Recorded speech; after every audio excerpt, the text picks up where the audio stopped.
தெய்வத்தின் குரல் இரண்டாம் பாகம். வேதம் ஜீவஹிம்சை செய்யலாமா? யாகம் என்பது மந்திரம், தேவதை, ஹவிஸ் என்ற 3 ஸ்வரூபமாக உள்ளது. அவைகளுள் மந்திரம் என்பது வாயால் சொல்லப்பட வேண்டும், தேவதையை மனசால் தியானம் செய்ய வேண்டும். ஹோமம் செய்வதற்கு முக்கியமாக வேண்டிய திரவியமே ஹவிஸ். அது காரியத்தில் ஆகுதியாக அக்னியில் செலுத்தப்பட வேண்டியது. இவ்வாறு மனோ, வாக், காயம் என்ற 3ம் ஒருமுகப்படுத்த பெறுகின்றன. ஹவிஸில் நெய் முக்கியம். வெறும் நெய்யே ஹோமம் செய்யப்படுவது மட்டுமின்றி வேறு எதை ஹோமம் செய்தாலும் அதை நெய்யால் சுத்தி செய்தே ஆகுதி பண்ண வேண்டும். பல யாகங்களில் ஆகுதியாக பிராணிகளின் வபையை கொடுக்க சொல்லி இருக்கிறது. யஜ்ஞம் பண்ணுவது பாபமா புண்ணியமா மிஸ்ரமா, 2ம் கலந்ததா? மத்வாச்சாரியார் பசுவை கொன்று யாகம் பண்ணக்கூடாது, மாவால் பசுவின் வபையை போல் பண்ணி ஆகுதி பண்ண வேண்டும் என்று கருணையால் ஏற்பாடு பண்ணினார். பசு என்றால் மாடு என்று அர்த்தமில்லை. எந்த பிராணிக்கும் சம்ஸ்கிருதத்தில் பசு என்றே பெயர். வியாசர் பிரம்மசூத்திரம் செய்தார். அதில் ஆத்மஸ்வரூபத்தை பற்றி வேதத்தின் ஞான காண்டத்தில் உள்ள உபனிஷத் சொல்வதன் தாத்பரியத்தை சொல்லியிருக்கிறார். யஜ்ஞ பிரயோகம் வேதத்தின் கர்ம காண்டமான பூர்வ மீமாம்சையில் இருக்கிறது. அதனுடைய பிரயோஜனம் வேதத்தின் ஞான காண்டமான உத்தர மீமாம்சையில் இருக்கிறது. அதாவது யாகம் என்ற கர்மா செய்வதால் ஏற்படும் சித்த சுத்தியே ஒருவனை ஞான மார்க்கத்தில் சேர்க்கிறது. அசுத்தமிதி சேன்ன சப்தாத் என்று அந்த பிரம்மசூத்திரம் சொல்கிறது. ஆத்ம ஞான அங்கமாக சாக்ஷாத் வேதமே விதித்தது யஜ்ஞம். இது அசுத்தமான கர்மாவாக எப்படி ஆகும்? அசுத்தம் என்று நாம் தீர்மானம் பண்ணுவதும் நல்லது கெடுதல் என்று தீர்மானம் பண்ணுவதும் எதனாலே? சாஸ்திரங்களை கொண்டு நாம் செய்கிறோம். வேதம்தான் பெரிய சாஸ்திரம், வேதம்தான் பெரிய பிரமாணம். யஜ்ஞம் சப்தம் எனப்படும் வேத பிரமாணத்திலேயே ஏற்பட்டதாதலால் பாபம் இல்லை என்று வியாசர் பிரம்மசூத்திரத்தில் சொல்கிறார். சுத்தம் அசுத்தம் ஆகியவை வேதம் என்ற சப்த பிரமாணத்தால் அறியப்படுகின்றன. கள் குடிக்காதே என்று வேதம் சொன்னால் அது அசுத்தம் என்று தெரிகிறது. வேத அபிப்பிராயம் யஜ்ஞம் அசுத்தம் என்பதாக இருந்தால் வியாசர் அதை அங்கமாக சொல்ல மாட்டார். மத்வாச்சாரியார் சொல்கிறபடி மாவினால் பசு பண்ணினாலும் அதில் பிராண பிரதிஷ்டை பண்ணுகிறோம். மந்திரபூர்வமாக பிராண பிரதிஷ்டை பண்ணிவிட்டால் அதுவும் உயிருள்ள பிராணிக்கு சமம் தானே. எனவே அப்பொழுதும் அதற்கு ஹிம்சை உண்டாகிறது என்றுதானே ஆகும். அவிசொரிந்த 1000 வேட்டலின் ஒன்றன் உயிர் செகு துண்ணாமை நன்று என்று திருக்குறளில் ஒரு செய்யுள் இருக்கிறது. ஹவிசை அக்னியில் ஆகுதி பண்ணி 1000 யஜ்ஞம் பண்ணுவதை காட்டிலும் ஒரு பிராணியையும் வதைத்து உண்ணாமல் இருக்கிறது நல்லது என்பது இதன் அர்த்தம். இப்படி சொன்னால் திருவள்ளுவர் யஜ்ஞத்தை நிந்திக்கிறார் என்று அர்த்தமாகாது. தர்மத்துக்காக செய்ய வேண்டியது எப்படி இருந்தாலும் பண்ண வேண்டும். ஹிம்சை என்றும் பார்க்கக்கூடாது. யுத்தத்தில் சத்ருவதம் பண்ணுவதை சகல ராஜ நீதி புஸ்தகங்களும் ஒப்புக்கொள்ளவில்லையா? கொலைகாரனுக்கு தூக்கு தண்டனையை சட்ட புஸ்தகமே விதிக்கிறதல்லவா?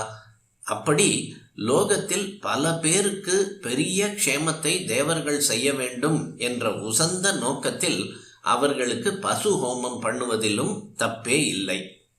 1000 யஜ்ஞத்தை காட்டிலும் ஒரு பிராணியை ஹிம்சை பண்ணாமல் இருப்பது நல்லது என்பதால் யாகத்தை திருவள்ளுவர் நிந்தித்திருக்கிறார் என்று சொல்கிறார்கள்.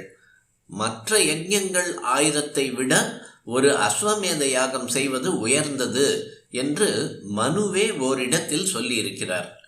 1000 அஸ்வமேதத்தை விட ஒரு சத்தியம் உயர்ந்தது என்றும் மனு சொல்கிறார். ஒன்றை விட ஒன்று உசத்தி என்றால் எல்லாமே உசத்திதான். யஜ்யம் பாபமாக இருந்தால் 1000 பாபத்தை காட்டிலும் ஒரு புண்ணியம் உத்கிருஷ்டமானது, உயர்வானது என்று சொல்வார்களா? 100 ஏகாதசி உபவாசத்தை விட ஒரு சிவராத்திரி உபவாசம் உத்கிருஷ்டமானது என்று சொல்லலாம். 100 கசாப்பு கடைகள் வைப்பதை காட்டிலும் ஒரு சிவராத்திரி உபவாசம் உத்கிருஷ்டம் என்று சொல்வார்களா? புண்ணிய கர்மாக்களுள்தான் இதைவிட இது உத்கிருஷ்டமானது என்று சொல்வார்கள். சாந்தோக்கிய உபனிஷத்தின் முடிவில் அஹிம்சையை சிறப்பிக்கும் போது கூட அந்யத்ர தீர்த்தேபியக என்ற விதிவிலக்கு சொல்லி இருக்கிறது. அதாவது வேதத்தில் சொல்லப்பட்ட கர்மாக்களை தவிர மற்ற இடங்களில் அஹிம்சையை அனுஷ்டிக்க வேண்டும் என்று அர்த்தம். யஜ்ஞம், யுத்தம், நீதிப்படி தண்டனை தருவது முதலிய இடங்களில் ஹிம்சை என்று நினைக்கக்கூடாது. யஜ்ஞத்தை விட அஹிம்சை சிரேஷ்டம் என்றால் யஜ்ஞமும் சிரேஷ்டம்தான், அதைவிட அஹிம்சை சிரேஷ்டம் என்றுதான் அர்த்தமாகும். 1000 யஜ்ஞங்கள் மிகவும் உயர்வானவை, அவைகளிலும் அஹிம்சை உயர்வானது என்ற அர்த்தத்தில்தான் அந்த குறள் சொல்லப்பட்டிருக்கிறது. அன்றியும் இந்த குறள் துறவற இயலில் சொல்லப்பட்டிருக்கிறது.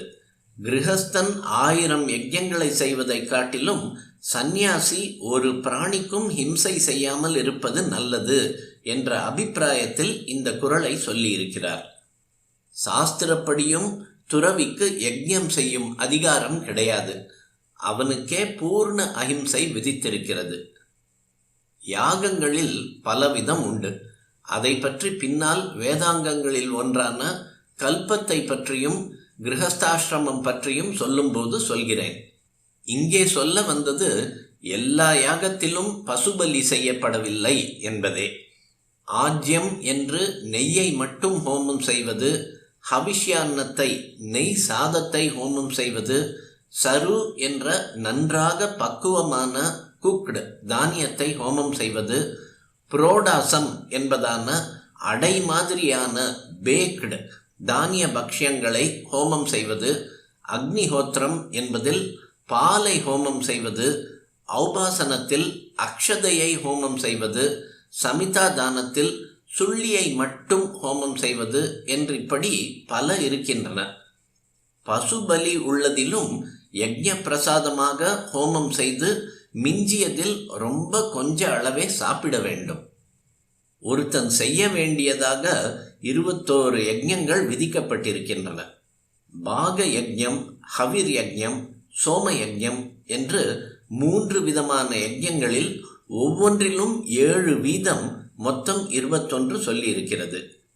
இவற்றிலும் பாக யஜ்ஞம் 7லும் பசுபலி இல்லை. ஹவிர் யஜ்ஞங்களிலும் முதல் 5ல் பசுபலி இல்லை. நிரூட பசுபந்தம் என்ற 6வது யஜ்ஞத்திலிருந்துதான் பசுபலி ஆரம்பிக்கிறது. கூட்டம் கூட்டமாக பசுக்களை பலி கொடுத்து பிராமணர்கள் ஏகமாக மாம்சம் சாப்பிட்டார்கள். புத்தர் கூட இப்படி யாகத்துக்காக ஓட்டிக்கொண்டு போகப்பட்ட மந்தைகளை ரட்சித்தார் என்றெல்லாம் இப்போது புஸ்தகங்களில் எழுதி வைத்து கொண்டிருக்கிறார்கள்.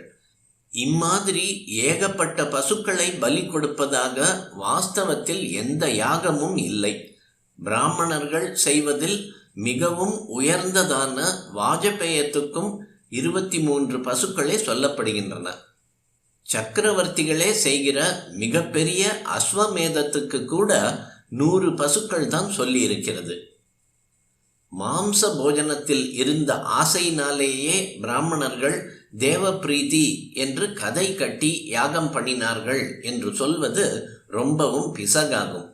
ஒரு பசுவின் இன்னின்ன அங்கத்திலிருந்து மட்டுமே இத்தனை அளவுதான் மாம்சம் எடுக்கலாம். அதில் இடாவதரணம் என்பதாக ரித்விக்குகள் இவ்வளவுதான் புஜிக்க வேண்டும் என்பதற்கெல்லாம் சட்டம் உண்டு. அது துவரம்பருப்பளவுக்கு கொஞ்சம் அதிகம்தான் இருக்கும். இதிலும் உப்போ புளிப்போ காரமோ தித்திப்போ சேர்க்காமல் ருசி பார்க்காமல் அப்படியே முழுங்கத்தான் வேண்டும்.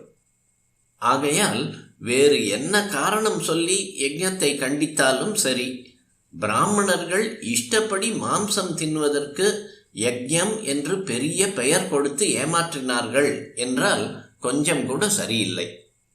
இப்போது ஒரு மருந்தை பரீட்சிப்பது என்பதற்காக லெபார்டரிகளில் எத்தனை ஜீவன்களை கொல்கிறார்கள். இப்படியே ஒரு பெரிய க்ஷேமத்துக்காக சின்ன ஹானியையும் உண்டாக்கலாம் என்றே யஜ்ஞங்கள் ஏற்பட்டிருக்கின்றன. வாஸ்தவத்தில் ஹானியும் இல்லை. அந்த பசு சத்கதி பெறுகிறது என்பதே நம்பிக்கை. இன்னொரு புரளி சோமயாகம் என்று சொல்லிக்கொண்டு சோமரசம் குடித்தது மதுபானம் மாதிரிதான் என்பது. சோமரசம் போதைப் பொருள் அல்லவே அல்ல. அது இன்டாக்சிகேட்டிங் அல்ல. அர்த்தவாதம் என்கிற முறையில் மிகைப்பட பேசும்போது வேதத்தில் ஓரிடத்தில் இந்திரன் சோமரசத்தால் மதம் அடைந்து சத்ருவதம் பண்ணினான் என்று வருவதை வைத்துக்கொண்டு இப்படி குயுக்தி பண்ணுகிறார்கள். தேவ சரீர தத்துவமே மனுஷ்ய தர்மங்களுக்கு மாறானது. அது மட்டுமின்றி ரித்விக்குகள் ஏதோ பாட்டிலாகவோ மொந்தையாகவோ குடித்த மாதிரி பேசுவது அடியோடு விஷயம் தெரியாத பேச்சு. ஒரு யாகத்தில் உரல் மாதிரியான ரூபத்தில் ரொம்ப சின்னதாக உள்ள கிரகம் என்ற பாத்திரத்தில் இத்தனை சோமரசம் வடித்து ஹோமம் செய்ய வேண்டும், அதில் மீறுவதை ஹூதசேஷம் என்று சாப்பிட வேண்டும் என்ற சட்டம் இருக்கிறது. இம்மாதிரி ஒரு யாகத்தில் துளியாக செய்கிற சோமபானத்தை எல்லாம் சேர்த்தால் கூட ஒரு அவுன்ஸுக்கு மேல் வராது. இப்படி சாப்பிட்டு எவரும் மயக்கமடைந்ததும் கிடையாது. சோமரசம் என்பது அப்படி ஒன்றும் ருசியாக இருக்கவும் இல்லை என்கிறார்கள். இப்பகுதியில் உள்ள விஷயங்களில் சில ஸ்ரீ அக்னிஹோத்திரம் தாத்தாச்சாரியர் அவர்களின் விளக்கத்தில் வெளியானவை. சோமபானத்தை அந்த காலத்து காப்பி என்று சிலர் வியாக்கியானம் பண்ணிவிட்டார்கள்.